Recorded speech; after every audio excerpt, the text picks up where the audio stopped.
بسم اللہ الرحمن الرحیم۔ السلام علیکم ناظرین، میں حاضر ہوں اپنی نئی ویڈیو کے ساتھ۔ آج کی ہماری ویڈیو کا عنوان ہے اسلحہ لائسنس بنوانے کا طریقہ کار کیا ہے،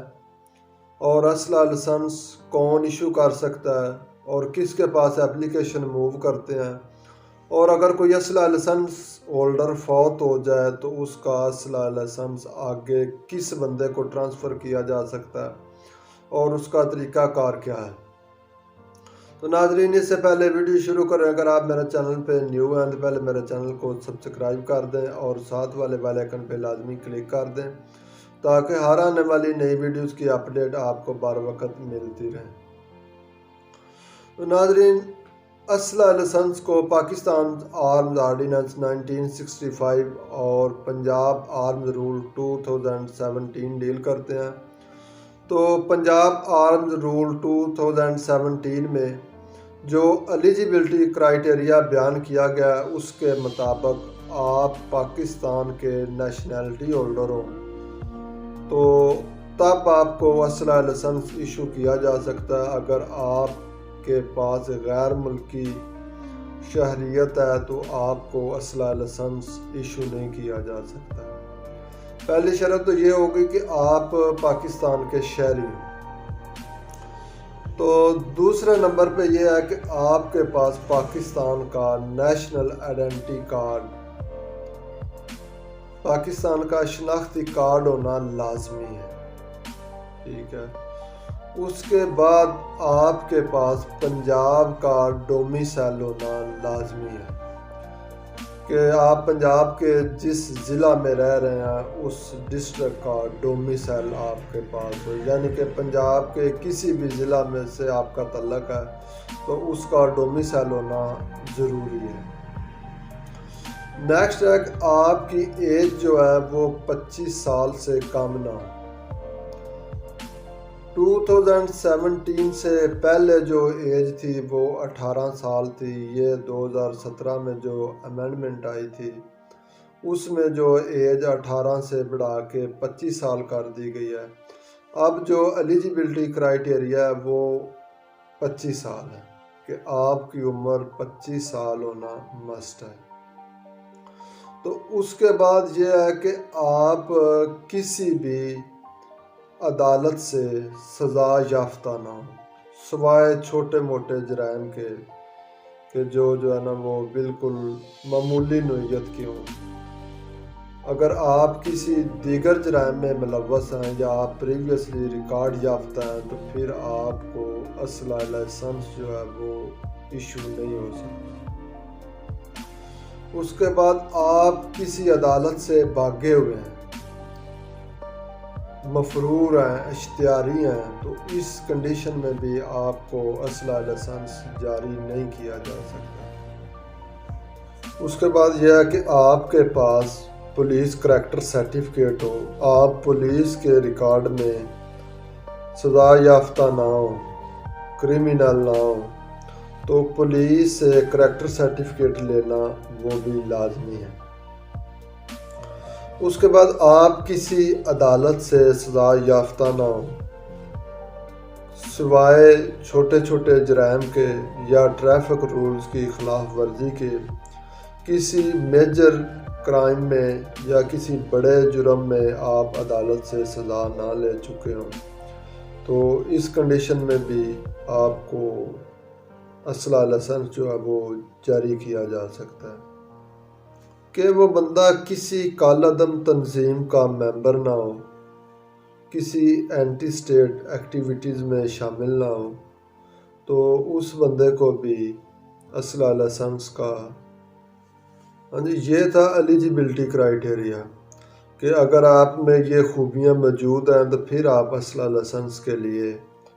اپلائی کر سکتے ہیں، ادروائز آپ کو اسلحہ لائسنس جو ہے وہ جاری نہیں کیا جائے گا۔ تو یہ تھی ایلیجیبلٹی کرائیٹیریا۔ نیکسٹ یہ ہے کہ آپ نے اسلحہ لائسنس کے حصول کے لیے ضلع کچہری سے ایک فارم ملتا ہے، وہ فارم فل کرنا ہے اور اس کے ساتھ آپ نے اپنے آئی ڈی کارڈ کی کاپی، شناختی کارڈ کی کاپی لگانی ہے، ڈومیسائل کی کاپی لگانی ہے اور میڈیکل سرٹیفکیٹ کی کاپی لگانی ہے، پولیس کریکٹر سرٹیفکیٹ کی کاپی لگانی ہے، اور فائل جو ہے وہ ڈی سی صاحب کو، ڈپٹی کمشنر صاحب کو موو کر دینی ہے۔ ڈپٹی کمشنر صاحب جو ہے وہ آپ کو پرسنلی آپ کا انٹرویو بھی کر سکتے ہیں، اور آپ کی اپلیکیشن پہ ایجنسیز کی رپورٹ بھی طلب کر سکتے ہیں کہ آیا یہ بندہ اسلحہ لائسنس مانگ رہا ہے تو اس کا ماضی کیا ہے، اس کا یہ کسی کرمنل پروسیڈنگ میں ملوث تو نہیں ہے، یا کسی کالعدم تنظیم کا ممبر تو نہیں ہے۔ تو اگر ڈی سی صاحب ایجنسیز کی رپورٹ سے مطمئن ہو جاتے ہیں تو اس فائل کو وہ نادرہ رجسٹریشن سینٹر میں بھیجتے ہیں۔ تو نادرہ رجسٹریشن جو ہے اس کو فردر پروسیس کے بعد اس کا جو ہے نا وہ اسلحہ لائسنس ایشو کرتی ہے۔ اسلحہ لائسنس ایشو ہونے کے بعد وہ اس بندے کو چاہیے کہ وہ 90 دن کے اندر اپنا اسلحہ خریدے، ویپن خریدے، اور ویپن خریدنے کے بعد نادرہ رجسٹریشن سینٹر پہ اس کا اندراج کروائے کہ جو ویپن کا نمبر ہے اس کو اسلحہ لائسنس پہ اس کا اندراج کروائے۔ تو ناظرین، یہ تھا اسلحہ لائسنس بنوانے کا طریقہ کار۔ اب اگر آپ سے اسلحہ لائسنس جو ہے وہ گم ہو جاتا ہے، یا ڈیمیج ہو جاتا ہے، یا جل جاتا ہے، خراب ہو جاتا ہے، تو آپ اگین جو ہے ڈی سی صاحب کے پاس ان کو جو ہے نا وہ اپلیکیشن دیں گے کہ میرا اس طرح سے جو ہے نا وہ لائسنس جو ہے وہ گم ہو گیا، یا چوری ہو گیا، یا جل گیا ہے، جیسے بھی ہے۔ تو اگر وہ آپ کی باتوں سے سیٹسفائی ہوتے ہیں، آپ ان کو سیٹسفائی کر دیتے ہیں، تو پھر وہ آپ کو ڈپلیکیٹ لائسنس کی اپروول دے دیتے ہیں، اور وہ اپروول لینے کے لیے آپ کو اس لائسنس کی جو گمشدگی رپورٹ ہے یا چوری ہونے کی پولیس رپورٹ ہے وہ ساتھ لگانی ہوگی، اور اگر وہ ڈیمیج ہوا ہے، بھیگ گیا ہے، یا مطلب پانی لگ کے خراب ہو گیا، تو اس کو جو ہے نا وہ ساتھ آپ نے فائل کے اٹیچ کرنا ہے۔ تو اس کنڈیشن میں آپ کو ڈپلیکیٹ لائسنس جو ہے وہ ایشو کر دیا جائے گا۔ اب ہم بات کریں گے کہ اسلحہ لائسنس کو آگے ٹرانسفر کیسے کیا جا سکتا ہے۔ ان کیس آف ڈیتھ، فوتیدگی کی صورت میں، مثال کے طور پہ ایک بندے کے نام اسلحہ لائسنس تھا اور اس کی ڈیتھ ہو گئی، اور ڈیتھ ہونے کے بعد اس کے جو لیگل وارثان ہیں، قانونی وارثان ہیں، صرف ان میں جو ہے وہ اسلحہ لائسنس کو ٹرانسفر کیا جا سکتا ہے، ادروائز کسی دیگر شخص کے نام اسلحہ لائسنس جو ہے وہ ٹرانسفر نہیں کیا جا سکتا۔ تو جو اس کے قانونی وارثان ہیں ان کی جو ہے ریکوائرمنٹ یہ ہے کہ وہ جس بندے کے نام ٹرانسفر ہونا ہے وہ پاکستان کا شہری ہو، اور اس کی ایج جو ہے وہ 25 سال سے کم نہ ہو، تو پاکستان کا شناختی کارڈ ہولڈر ہو، تو اس کے بعد اس کا جو مینٹلی اور فزیکل میڈیکل سرٹیفکیٹ ہے وہ ہو، پولیس کریکٹر سرٹیفکیٹ ہو، کسی عدالت سے سزا یافتہ نہ ہو، تو کسی کالعدم تنظیم کا ممبر نہ ہو، اور کسی اینٹی اسٹیٹ جو وہ ایکٹیویٹیز میں ملوث نہ ہو،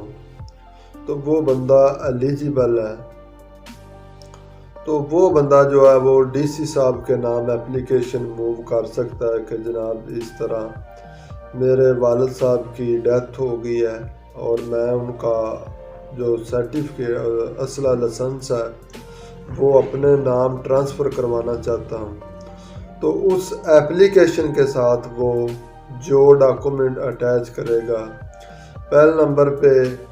جو اسلحہ لائسنس ہے اس کی جو ہے نا وہ کاپی اس کے ساتھ اٹیچ کرے گا ایپلیکیشن کے ساتھ۔ نمبر 2 پہ ڈیتھ سرٹیفکیٹ جو ہے اس کو اٹیچ کرے گا کہ فوت ہونے والے کا جو فوتیدگی سرٹیفکیٹ ہے اس کو ساتھ اٹیچ کرے گا۔